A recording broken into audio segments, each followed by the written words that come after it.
Welcome to Radical Feminist Perspectives. Today we're going to discuss the book Suffragette, My Own Story by Emmeline Pankhurst, and it's going to be a discussion between me, Jo Brew, and Dorothea Annison. And do get involved in the chat if you want to, and put questions in the Q&A as well, if you have any questions. So to get us started about this book, I'll just tell you about the introduction, or tell you about the book. So Emmeline Pankhurst wrote the book. She was a key figure in the struggle for the vote in England, Scotland, Wales, and Ireland. And Ireland at the time was a part of Great Britain. So it was while this struggle was going on in the beginning of the 20th century. She was a founding member of the Women's Social and Political Union, the WSPU. She lived from 1858 to 1928, and she was in her mid-50s when she wrote the book Suffragette, My Own Story. It's a very detailed account of the struggle for female suffrage, and it was published in 1914, just after the outbreak of the First World War. And the suffragettes had declared truce, so they'd stopped their militant activity with the British government for the duration of the war. It's a fantastic book to read. It's whilst it tells the story, it's very enjoyable reading it. It's just really interesting, very, very well written, and it's quite humorous. There's some great dry humor in there. It talks about Pankhurst's thinking, the methodology and justifications for the militancy, and it's available from loads of publishers. So if you buy it, be careful which one you get, because some of them, the printing isn't nearly as good. And Dorothea, have you got your copy of, you could show it, because mine's actually over. Oh, we can't see it. Put it closer up. Oh, right. Okay, so you've got a different copy from me. I'm going to quickly get my copy to show people, because it is available quite cheaply on eBay. I got this, if you're in Britain, I got it on eBay for, I can't remember exactly, and I think I bought some other books at the same time, but less than a £5. Oh. There we are. That's the way to show it. Yeah. So this one I really recommend, because this has the typeface is really nice, and but yeah, and you could get it loads of places. There's also an Audible, so you could listen to it, and there's a film about the book which I watched a while back, but I haven't watched recently, and as always it's sort of a bit romanticized as I remember it, but sort of probably good. Now, we're going to consider a little bit how far, in this webinar, how far you could consider Emmeline Pankhurst a radical feminist. Now, clearly, that's going to be a little bit tricky, because the idea of radical feminism hadn't really been developed. But we're going to look at her politics and her actions to see if they fit. And I'll just go on to the next slide and do one the introduction thing. So this first slide shows a quote near the beginning of the book, and Pankhurst says, when the armies of every great power in Europe were being mobilized for savage, unsparing, barbarous warfare against one another, against small and unaggressive nations, against helpless women and children, against civilization itself, the militancy of men through all the centuries has drenched the world with blood, and for these deeds of horror and destruction, men have been rewarded with monuments, with great songs and epics. The militancy of women has harmed no human life, save the lives of those who fought the battle of righteousness. Time alone will reveal what rewards will be allotted to women. So you can see from this that she is very consciously juxtaposing barbarous, destructive violence of men with non-violent righteousness of women, well, non-violent against human life. She calls the struggle a war. She calls it a war of women against men. So she is uncompromising in her understanding that there is a sex-based or sex class struggle between women and men. And on that point, I would say that's a radical feminist view. She's saying there is a battle between men and women, as you know, and she goes a long way in saying it's a war. Okay, so I'm going to stop sharing and hand over to Dorothea for some points. Yeah. I mean, there's a quote. She says, you know, so ends for the present the war of women against men. As of old, the women become the nurturing mothers of men, their sisters and uncomplaining helpmates. So she saw clearly that what men expected from women was a sort of servant class, that they were just there to support them, to look after them, to nurture them. And she became aware of some of this from her childhood, really, when she became aware. I mean, she was in quite a sort of politically active family, and so she went to women's suffrage meetings from an early age, and they were also active in things like the abolition of slavery. But she noticed quite early on the different treatment of girls and boys. So, for instance, her brother's education was considered very important, but her and her sisters just had to be sort of ladylike and able to look after the home for the men. You know, said she was to be educated in making the home attractive, presumably to migratory male relatives. And she overheard her father, she was in bed and she was pretending to be asleep, and she overheard her father remarking that it was a pity she hadn't been born a lad, because they obviously he must have recognized her intelligence and determination and abilities, but thought that, you know, she wouldn't be able to make use of them as a woman, and that was obviously very, very wrong of him. And it was, she was very happy being a girl and then a woman, but it was made quite clear that men considered themselves superior to women, and that women apparently acquiesced in that belief. So she was aware of how women treat men from a very early age. And I think it's a very inspiring book to read. And sometimes, I know sort of the history I've studied kind of often portrays Emmeline Pankhurst and the Suffragettes as just a sort of middle-class elitist sort of movement that weren't really concerned with anything more than just formal equality with their middle-class brothers. And this shows actually she had a much, much broader analysis of why the vote was needed. She saw that, you know, women had shared interests as a class. She saw male domination of them. And that all the laws and institutions had been set up by men for men's benefit, and were very harmful to women. So she that is coming out very clearly about why she felt the vote was needed. Yeah, I might jump in there and carry on. So yeah. She had this sort of view when she was very young that this was incorrect, that she was inferior to boys, and a sort of indignance about the situation. And she says she never regretted her sex. So that's really nice, that she never sort of felt, oh, I wish I wasn't a woman. She was happy with it. And she also and then I'll move on to the next section.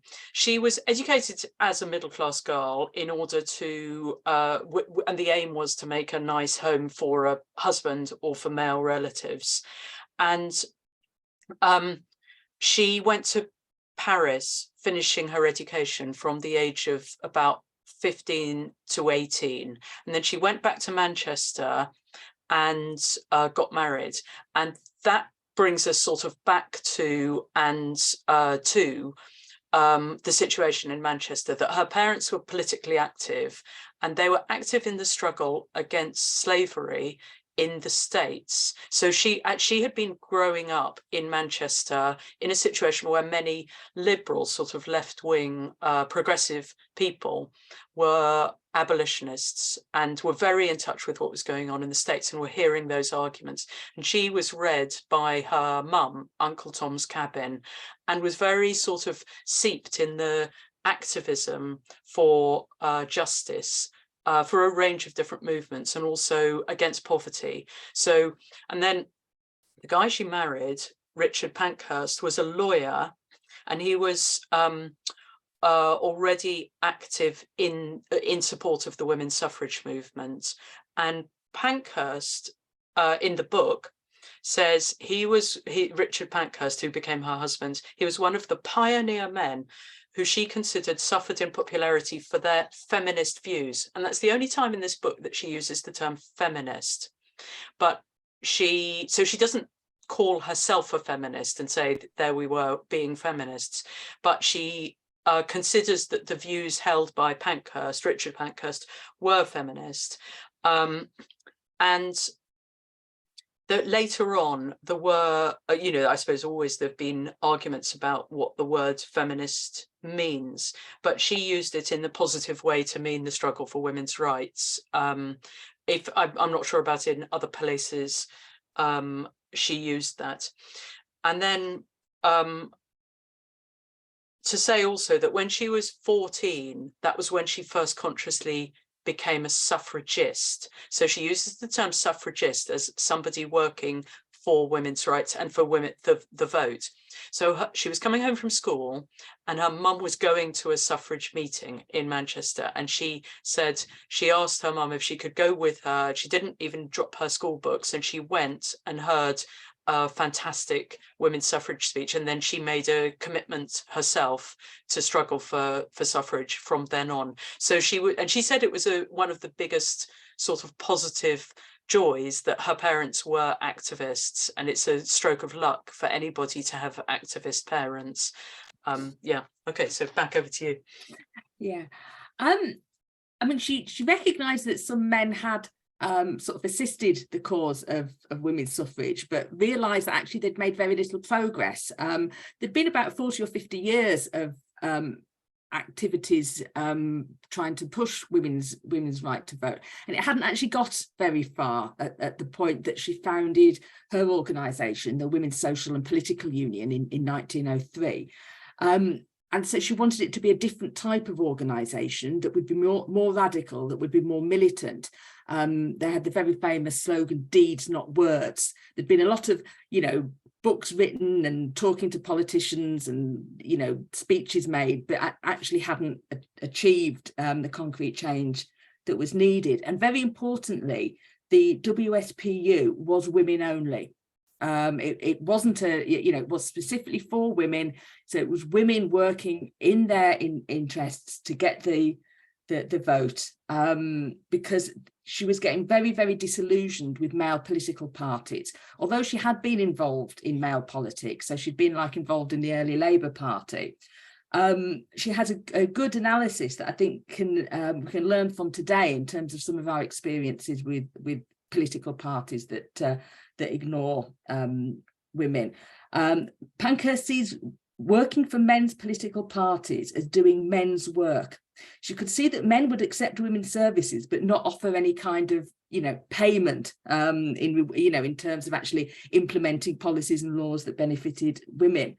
All the parties were quite happy to uphold a system that denied women the vote. And even now, when obviously we do have very many, prominent female politicians, certainly in Britain and America, the parties themselves and the sort of institutions are still working against women, because they're trying to redefine who we are, who can call themselves women, destroy all the laws that have tackled sex-based discrimination, and just sort of leave us with nothing.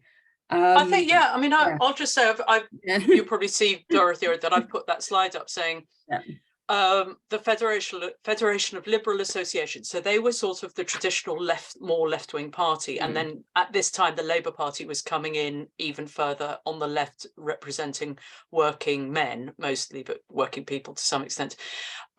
So they implied that women would soon earn the right to vote by showing that they were competent and that they're working hard for the Liberal Party. Pankhurst was cynical, deeply cynical, as Dorothea said, about this, and wrote, "The avidity with which women swallowed this promise, left off working for themselves and threw themselves into men's work, was amazing." And this is, I mean, it's one of the reasons it's such a brilliant book to read, because it's totally relevant for us today, with the avidity of women working for men's organizations believing the lies that if we work a little bit harder, when the revolution comes, or when whatever it is they get into power, they're going to help us, or, you know, slowly. She's brilliant on this slowly. Have patience, you women, just be patient. And it's just, she's so negative about it, about the point of it, and just saying, look, we have got to work for ourselves as a women only party. And in that, again, because I said we'll think about radical feminist perspective, I think that's a radical feminist position, that we work as women and we don't work for doing men's work, which is it's a joy, because she's very detailed on the maneuvering men do to get women to do the work for them. Yeah. What's the next slide? Is it the one with we shall have to have yeah, or otherwise I could just talk wanted to say about why she thought the vote was important. Go on, you do that. Yes, yeah, perfect. Because there is a quote that is on one of the slides. We shall have to have new laws, and it soon became apparent to me that we can never hope to get them until women have the vote. And so the reason she wanted the vote was definitely to change the situation of women. She worked and she had two sort of jobs that sort of brought her in contact with women, you know, from all spectrums of society, and particularly those that were poorest and most in need, because she worked in the managing the poor law, the workhouse in Manchester. She was part of the sort of board that managed that, and then later she also became a registrar of births and deaths. And she was very, you know, she met women in really bad situations there, and she was very clear that this was a result of men's laws that were set up to benefit men and not women. So she realised that women ended up having to go into the workhouse often because they'd been abused, say, by their employers if they were working as servants, got pregnant, were cast out, had no other source of income, and so they had to end up in the workhouse, where they were badly treated, they were separated from their children. But, you know, women had very few options. They weren't paid enough. You know, so she said old women that had worked all their lives ended up in the workhouse because they weren't able, their wages were so bad, they couldn't save anything, you know, and this was before pensions. And in addition to that, so at the beginning of the book, around this quote that we did, page 32 or whatever, she says this, but at the end, on page 266 in this version I've got, but near the end, she writes that this is, you know, as there's been a massive escalation of their militancy, that if found guilty of incitement, this is incitement to do damage to property, she could be in prison for 14 years. And she says that the maximum penalty for offences, and then this is a quote, of the most revolting kind, against little girls was only 2 years imprisonment. Then on this page as well, towards the end, she lists many laws that are scandalously, she says, scandalously unjust to women. She talks about the regulated traffic in women and girls in London. And this is another quote, who are trained to minister to the vicious pleasures of persons who ought to know better in their positions in life. And she touches on this sexual violence and sexual abuse of women and exploitation of women and girls by the establishment. She talks a little bit before that about how she tried to talk about that in a court case because she wanted it on the public record what men in power, judges and etc. were doing, and she was shut down by the judge in that court, who said she wasn't allowed to talk about those things. And so, as Dorothea said, all of these things were one of the driving forces for wanting the vote, because she hoped and believed that when women got the vote, they would have more power to change everything. So this whole myth that they just wanted the vote because it's nice to have the vote, or some sort of they were nice middle-class women who just wanted a little bit more power, is absolute nonsense. She was completely driven by the same things that many of us are now, the desire to abolish sexual exploitation and oppression of women and girls. Yeah, and that is often, it's something that is forgotten about, that whole movement of women at that time that were challenging male sexual rights and abuse of women, which Sheila Jeffreys writes about in her book, The Spinster and Her Enemies. And Christabel Pankhurst was, Emmeline's daughter, was somebody that that chose to be a spinster and, sort of wanted to be independent of men and criticised how heterosexuality worked against women, and that is very much forgotten about. And so it took, as I say, Sheila found out about these women. We did do Radical Feminist Perspectives on that a while ago, if anybody wants to have a look at that and find out more. But one of the other slogans they had was "Votes for Women and Chastity for Men." So yeah, and also related to that, there's a video that you have to buy that's called Make More Noise, and it's a compilation of lots of video clips from the era from about 1900 to 1920, and it shows some of the marches and some of the arrests and some of the events, and it's got a narrative talking about the history of suffrage. But one thing that's relevant in it is one of the videos that were made. There were quite a lot of sort of fun videos or entertainment videos and maybe propaganda anti-suffrage videos. But there was one where there are two women who are going to knock at a door to promote suffrage, and they were wearing what were called pork pie hats. And the narrator says that these suffrage activists were wearing pork pie hats because in the Edwardian time, that's the time it was, pork pie hats were said to be worn by lesbians. And so they wanted to slur the suffragettes by putting these hats on them, which were known to be or thought to be said to be what lesbians. So that's interesting that's this compulsory heterosexuality sort of coming into that's. I haven't seen that. Didn't see that in her book. She doesn't mention lesbianism at all in her book, but it's certainly that it was around. Yeah. Well, at least there was a slur against her hats. Yes, clothing's very, very important, and pockets, because suffragettes had pockets so they could keep their stones and break the windows. So I think that's why women's clothes don't have proper pockets anymore.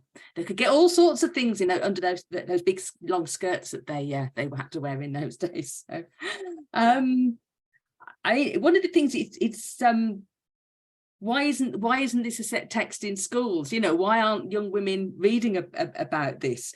And I think I don't think they want us to know about this. I think it would, it would give us the wrong ideas. It would want us to rebel. There's this whole thing about rewriting our history that kind of denies the activism of women in earlier times, and so that women, younger generations coming through, have to rediscover it all rather than being able to build on what came before. I think also it's the rewriting of it, that they do mention it. They don't want to sort of pretend it just didn't happen, but they minimize the significance of it, and we should all read Emmeline Pankhurst's own words, but they don't want her to speak for herself. That's what I think. I think and it's very powerful when you read her own words. So I'll go on to it. Another one is that Emmeline Pankhurst noted that the agricultural workers in the 19th century had won the franchise by burning hay racks, rioting, and otherwise demonstrating their strength in the only way English politicians can understand. And she felt, because she'd witnessed the talking, the educational methods going around and making consciousness raising, I suppose, amongst the public and the politicians, she felt that the only way that women would win the vote is being as militant as men had been. And this was confirmed in one of the meetings that they had with government ministers, who said exactly that. They said, look, we just are not going to listen to you unless you do a proper political action like the agricultural workers did, which is militant, like actual violence against property. And she remembered it, and she brings this up over and over again when she's accused of being violent against property and being too militant. She just throws it right back at them and says, you told us to do this. We've been asking nicely for many, many years, and we've been told over and over again that the only way you get political change is using the way that men do it, which is a lot more destructive. And she's a good thing, I think, is she absolutely doesn't take responsibility for any of the damage done. Every time people say, look, you're causing damage to say buildings or burning wood yards, etc., she'll say, it's not our fault, it's the government's fault. The only way this can be resolved is to give us justice. And I think she's very, very confident and firm on that, which is delightful, I think. Yeah. I mean, I think one of the things that gets forgotten about is that they weren't just sort of in London chaining themselves to railings. She talks about going all around the country to lots and lots of different towns. Every time there was a by-election on, and there seems to be a lot more by-elections than we have nowadays, they would go and they would campaign against the government. So they said, vote for anybody, but don't vote for the, whoever the government man standing was. Show that you support votes for women by voting against the Liberal candidate. The Liberals were in the government, and they did have successes, where Winston Churchill had to stand in a by-election, and he was defeated because they went and organised and went out speaking on the streets. They didn't just sort of, it wasn't elitist in terms of just being in London or just being in the Albert Hall, although they did, go to, have meetings in places like that.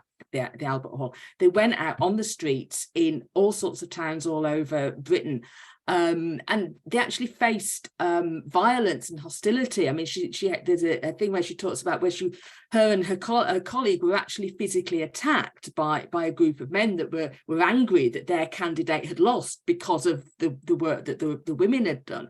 But they also had a great deal of support, because again she talks about other demonstrations that they had, one in Leeds where there was a big peaceful gathering with lots of mill workers, lots of women mill workers saying, we'll get the vote, and a massive demonstration in Hyde Park. So it was a mass movement. It wasn't, the focus is often just on the Pankhursts, Emmeline and two of her daughters, Christabel and Sylvia.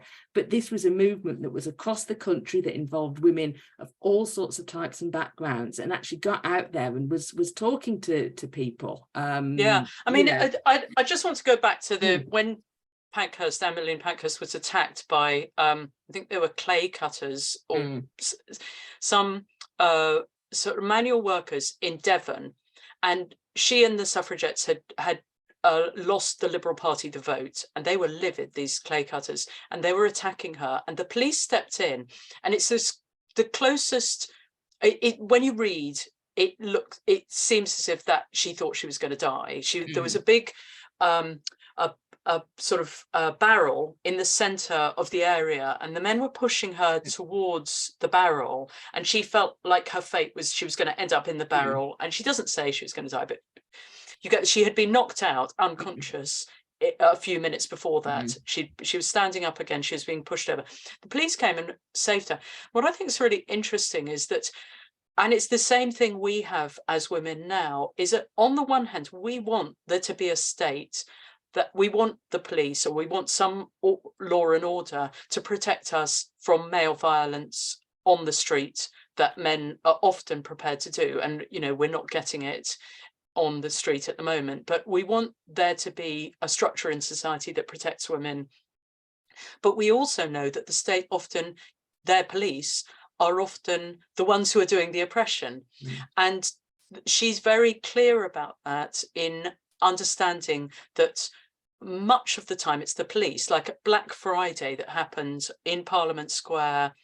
It was the police that attacked and sexually assaulted, although she doesn't use the term sexually assaulted, but others do, talking about it. The police beat up and attacked women in the hope that they would stop petitioning the government. And so she sees the two sides of that arm of the state. But it is a problem we have, that we have this ambivalent position towards, you know, we need the police, or we want them to be there, but we also are oppressed by them or stopped in our actions sometimes by them. But I think that Black Friday incident, where it was obviously a deliberate decision by the government to use the police against the women, it shows up how the principles of nonviolent direct action that we've talked about in some of these previous webinars work. You know, it was clearly exposing the violence of the state against women who were being peaceful. The militancy that they were talking about at that time basically consisted of going to Parliament and demanding that the Prime Minister talk to them, and not going away until he, you know, and of course he never did, because he was really anti women, but they just kept going and kept going and kept going and wouldn't take no for an answer. And I think they thought that by essentially assaulting the women, that it would put them off. But of course it didn't. It just made them even stronger in their resolve that they were not going to sort of be put off. They were going to carry on until they got what they wanted. And I think that's what helped shift them from the militancy of women, you know, taking women physically to a place and saying, here we are, listen to us. When that didn't work, there's a bit where she actually says, you know, why we're doing this on the bodies of, you know, injuring the bodies of women, we need to start injuring property, because that's what the government really cares about. That's what men care about. They care about their property. So we will break windows. We will destroy. I mean, it was great. They targeted men's sporting interests. You know, they went to golf courses and they burned in acid on the greens, you know, votes for women and other slogans that they couldn't play the game. They burnt down stands at football stadiums and race courses.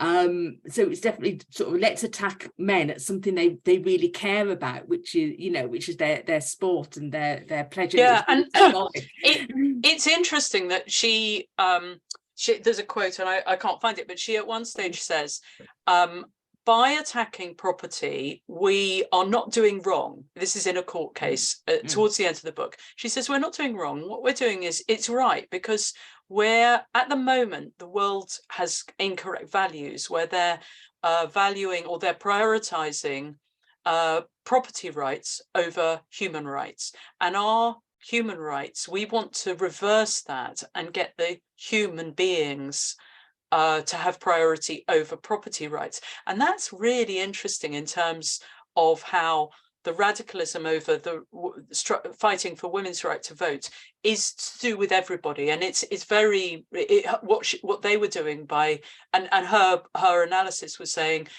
men's property rights are being prioritized, and by us doing this, we're doing actually the correct thing, which is just great. So very, very interesting, and sort of goes out into other bits of politics. Yeah, and very, you know, sort of creative ways of protesting, and you can see the thread through from some of the techniques that they were using through to you know, Greenham Common, you know, blockading the base, breaking into the base. They would try and get into meetings. They wanted to go into meetings that were being held by politicians and basically keep asking them the question, will you give votes for women? So they were doing everything to try and keep them out. So they had to do things like climb on roofs, or sort of get into a venue sort of 24 hours in advance and spend, you know, a day hiding under a stage or something, so that they could you know, burst out, which reminded me of the British when the anti-lesbian and gay bill, you know, section 28 was out in Britain. Women did things like abseil down for, you know, from the public gallery into the House of Commons, and they invaded a BBC newsroom, and, you know, ended up being sat on by one of the newsreaders.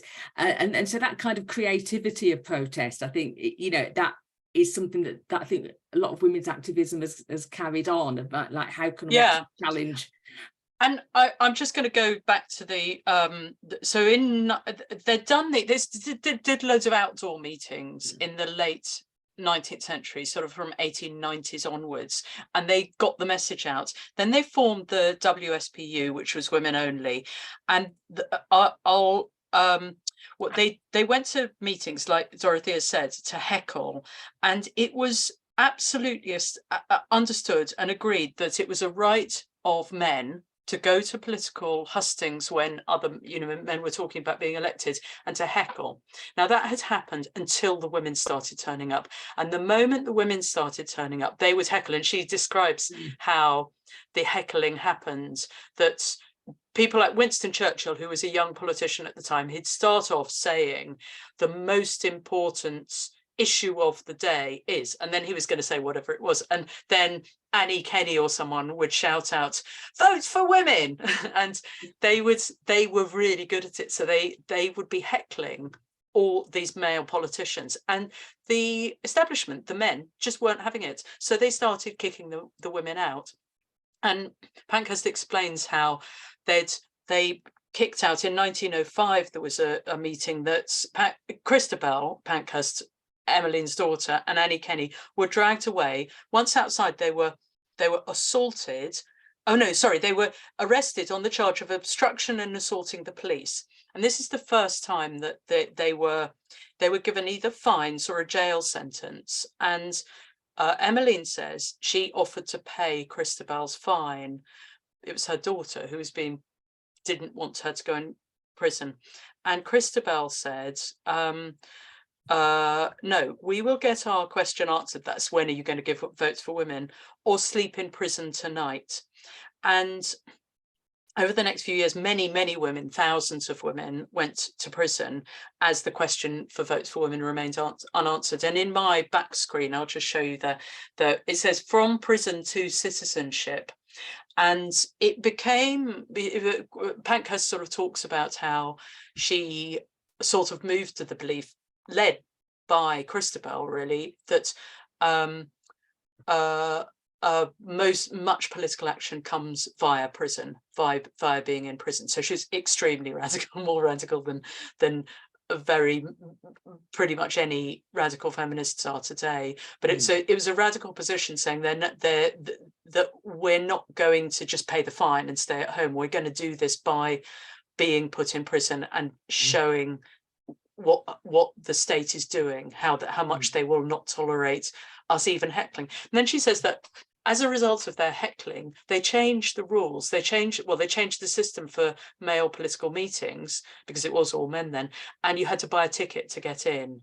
And there's a lot of really interesting detail in here about the maneuvers that men made in order to close down the ability of women, and their double standards. It's, if men do it, it's fine, but at the moment women start to do it, they would close it down and arrest them for it. She talks later about when the militancy is really increased, that she was on trial. The police invaded the WSPU offices, and they gathered evidence to prove conspiracy. And they also wanted to get lists of the supporters of the WSPU.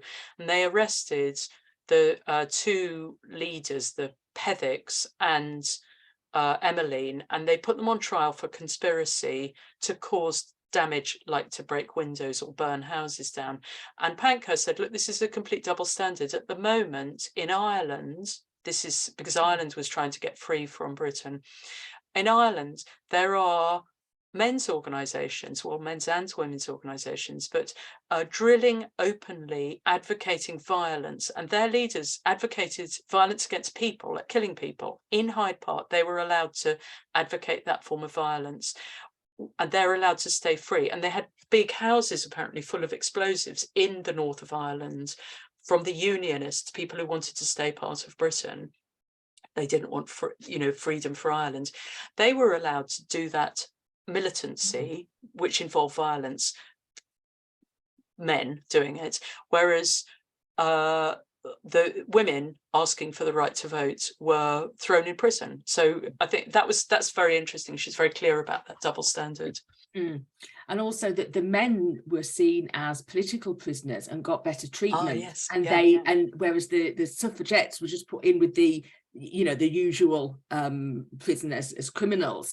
And so that's what prompted the hunger strikes that they're famous for. They said, we demand to be treated as political prisoners. We're here for a cause. We're not doing it for, you know, malicious reasons or whatever. And so they started the hunger strikes, which then prompted the government to institute force feeding, which was incredibly brutal. You know, really it was a form of torture, where tubes were forced down a woman's nose or mouth, down into the stomach. It was painful, it was humiliating, it was yeah, torture is the only word for it. But they endured that, and I think that is the thing that comes out from, you know, reading about the suffragettes, that there were hundreds and hundreds of women that were prepared to sacrifice themselves in this way, you know, to put up with horrendous treatment. You know, and some of them, you know, they never really recovered. It had such a bad effect on their health that they never actually they never recovered. And in fact, Emmeline's own sister died, you know, who was part of their movement, died during this period, and Emmeline feels it was as a result of what she'd experienced in prison, and the brutal treatment that she'd experienced, you know, through sort of starving herself and being force fed. So it was a really serious movement. It's also when the Pethicks and Emmeline Pankhurst were put in prison, and they got a prison sentence, I think, of 9 months, but maybe more, maybe it's 3 years. But this was in 1913 for conspiracy to do attacks, like burn houses and those things. They got put in prison, and there was an international petition signed by ministers from governments all over the world, but the ones that she mentions, so there's one from Russia, one from Germany, one from Italy, and Marie Curie signed it.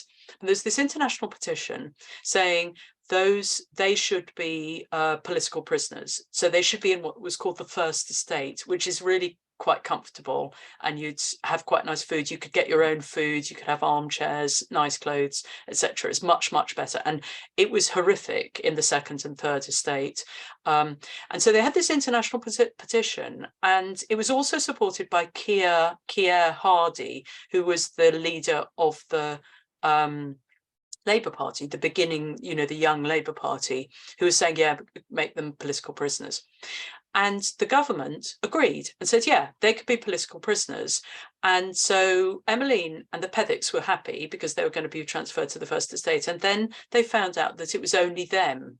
So the 3 leaders who had been arrested were going to get special treatment, but all the other suffragettes were going to stay in the Second Estate or the Third Estate. And so they just said, no, we're not doing it, we're just going on hunger strike straight away. And this is repeatedly, over and over again. Emmeline is and the other members of the leadership, there weren't very many of them, were just admirable. I mean, unbelievably strong and principled. You can imagine the physical sort of desire to be in the First Estate and to relieve some of the horror of prison, but she just had these incredibly strong principles. And I mean, that's a brilliant reason for reading the book, to see what a great leader she was, how at being, and how effective as well, that form of leadership that she did. Yeah, because that is one thing that is, I think, controversial about the way that the WSPU ran. It was run like an army. You know, Emmeline Pankhurst, her daughter Christabel, and one or two other key figures were very much at the top. It was sort of, you know, a top-down organisation. It was very much do as we say or you will be expelled. You know, which they were. And I mean, shortly after that, she expelled the Pethicks, even though they'd been sort of close comrades for many years. But it was very much, we're a single focus. This is our one goal. We're going to just do whatever is needed to achieve that goal. And she felt that the sort of the democratic processes of sort of, you know, conferences and elections and committee meetings would detract from their ability to operate as an army. Can I just say there that exactly, and to give a couple of quotes on that. Yeah. Or do you want to finish and then I'll say? No, you do it. You do it. So she said that, I mean, this is related to the narrow-mindedness, but then I'll go on to the other stuff. She said they grew quickly after they started in 1903. Our members were absolutely single-minded. They concentrate all their force on one object, political equality with men. No member of the WSPU divides her attention between suffrage and other social reforms. We hold that both reason and justice dictate that women will have a share in reforming the evils that afflict society. Then she says, any woman could become a member by paying a shilling, but at the same time, she was required to sign a declaration of loyal adherence to our policy and pledge not to work for any political party until the women's vote was won. And then I'll just go on about the lack of democracy. She said it was not democratic. The founders did not believe in the effectiveness of ordinary suffrage organisations. So the WSPU had no complex rules, no constitution, no bylaws. They had no annual meeting and no election of officers. And then she says, it is simply a suffrage army in the field. I'm just going to point out that in many sort of revolutionary situations, people who are trying to change society have sacrificed democracy for being a sort of top-down army. And the Greeks, well, I think the Romans and the Greeks, certainly one of them, the ancients, were very clear about that. Oh, it's the Greeks. They had democracy for civil affairs, and they had a lack of democracy for armies, because that's how they thought things should organize. But in the 20th century, a lot of revolutionary movements have done exactly the same thing. They've said, we value democracy, but for an army type struggle, we don't have democracy because it's this issue. So I think she's in line with, it's like sort of male revolutionary movements and male political struggle, but they're thinking on structure, which is very interesting.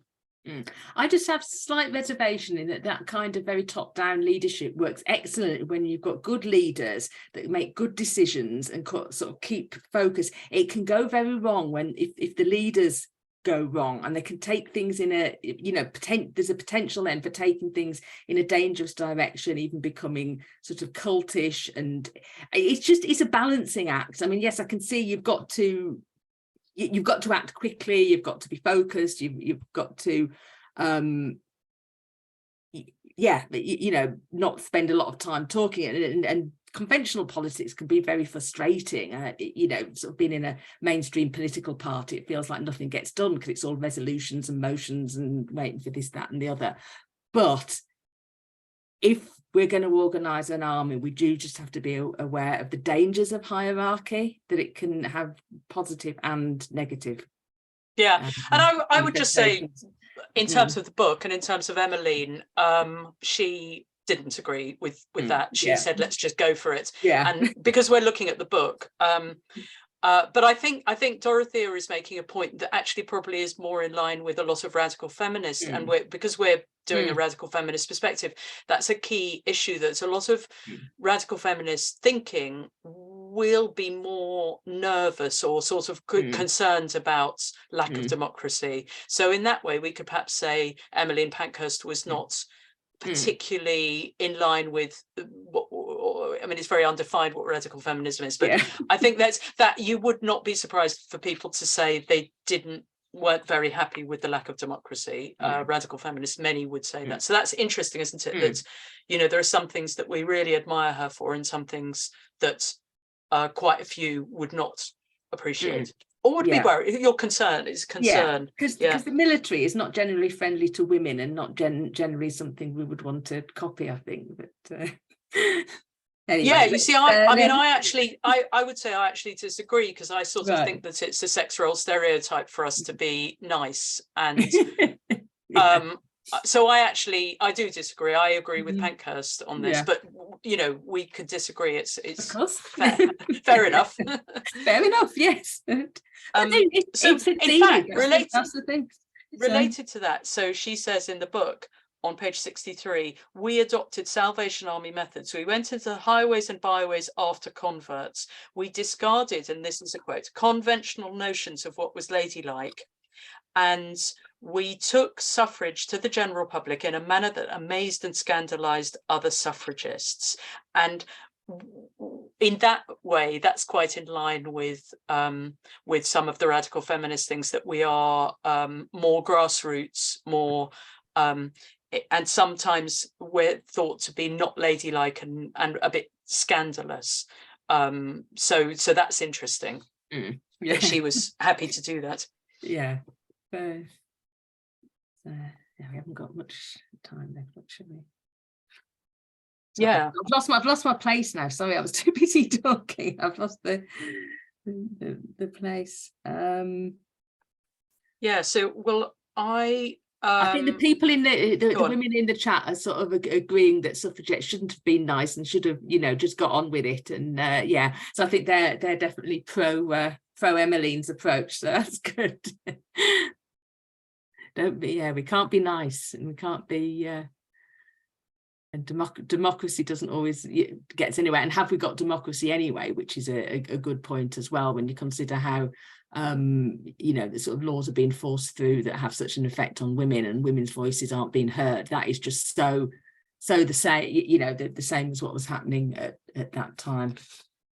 There's a nice bit here I'll tell you about, which is sort of interesting and thought-provoking as well, is in the second part of the book. So this is from 1911 onwards, when she calls the Women's Revolution. She explains a lot in the book about the politics of what was going on in Parliament and the laws that were being enacted. She said that there was a new law that came through on unemployment benefit, and so it says that sickness insurance was going to be given, or did go through, for 11 million men, but 4 million women. So and then the next thing, 2.5 million men would get access to unemployment benefit, but no women were allowed to.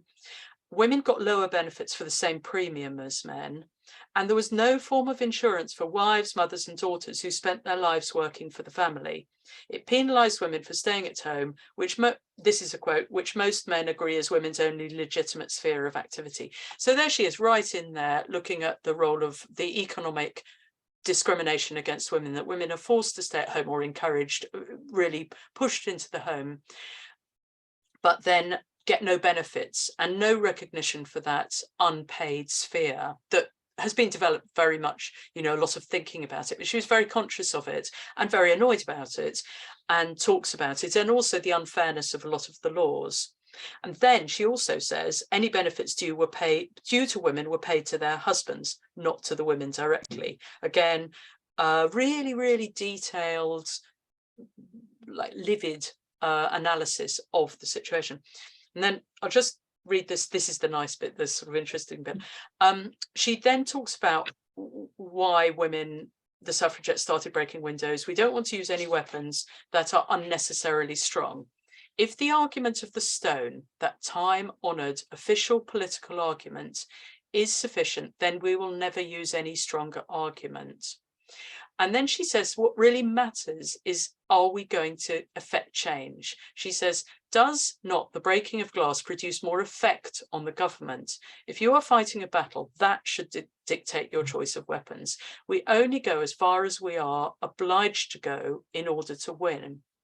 And then, sorry, I keep going on about getting you there. They then, around that time, started breaking loads of windows. There were like loads of windows broken in the West End of London. And she explained how they did it, and how they all met in the Strand at a tea shop, and then went out and broke loads of windows. And then she quotes the Daily Mail saying, guards and shopmen were quickly mounted outside the shops, and this is a quote, this is from the Daily Mail, any accompanied lady in sight, especially if she carried a handbag, became the object of menacing suspicion. And I was thinking, it had never occurred to me that might be one of the reasons men don't want us on the streets, is this memory of the damage that we could do particularly if we've got a handbag, that so any woman out on the streets unaccompanied was met with menacing suspicion. So I know, of course, they're doing it for lots of other reasons, but I wonder if that's a sort of deep cultural memory that we just shouldn't let women walk around. Yeah, well, they'd rather have us sort of confined in the home, wouldn't they? So there's that as well. But Sheila's put a couple of comments in the chat. So why did she move to support the First World War? Now, she finishes this book just at the point around the time the war had started, and they've sort of declared a cease of the militancy, but it doesn't, it kind of stops there. So it doesn't go on to why there was that change, because I think, again, that's one of the things that both Emmeline and Christabel get criticised for, that they went from being very much against a government that was sort of run by men for men to actually being very patriotic, cheering on the empire and the soldiers. And I don't know. And so I would say that there is an answer in the book, and she says, and it comes through quite a bit in the book, that one of her arguments was that Britain was not a good country. It wasn't effective, and she was a bit nationalistic. Or I mean, I don't know if that's too strong, but she was saying, the British society is doing itself a disservice by not having votes for women, because it's badly run, because the laws are bad. And I think she thought that her argument was, if women participated in the structure and in civilization, it would be better.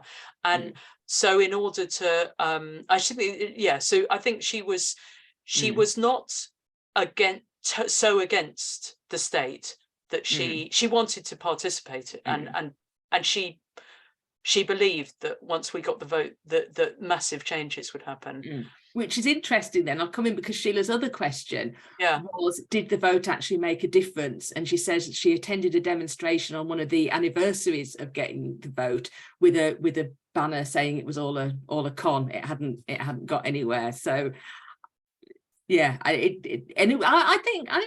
do think it was worth doing, because if you haven't got those, although it doesn't, getting the vote alone isn't going to get rid of patriarchy, obviously.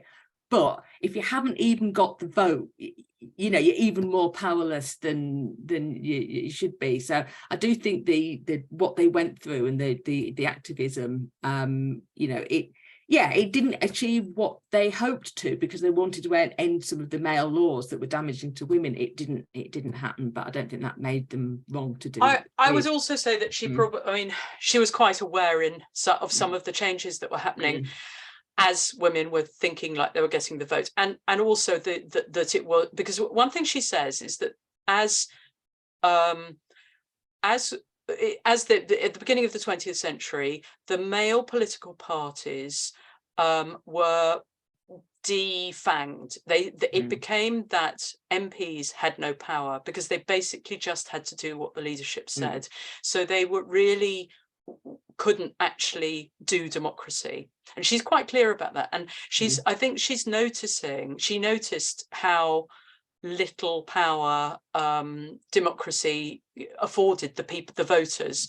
And I get the feeling that as we got the vote, and as more men got the vote, the actual the barriers to the vote being powerful went up, like political parties, the way that they organize themselves, very, very hierarchically top down, and it's very, very difficult to actually affect anything. I think she was a bit conscious of that, but had just decided, it's still, and I mean, I would say that it makes a difference to our citizenship, and a lot of the arguments that she had, were not just to do with how effective the actual vote would be. It's to do with us being fully equal citizens of a country, and I think that massively matters, because it gives you much more confidence, and there was a lot that came from it as well in terms of jobs, that like there was the sweeping changes in the 20s of loads of jobs being open to women. So even if it just meant that women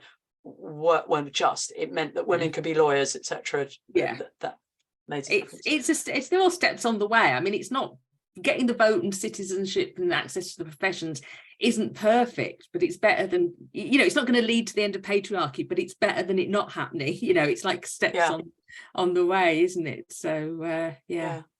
I think it's fantastic. Well, it's been a massive pleasure reading her book, and I think thank you everyone who's been here. We've got breakout rooms now, and we've put in the chat the breakout room links.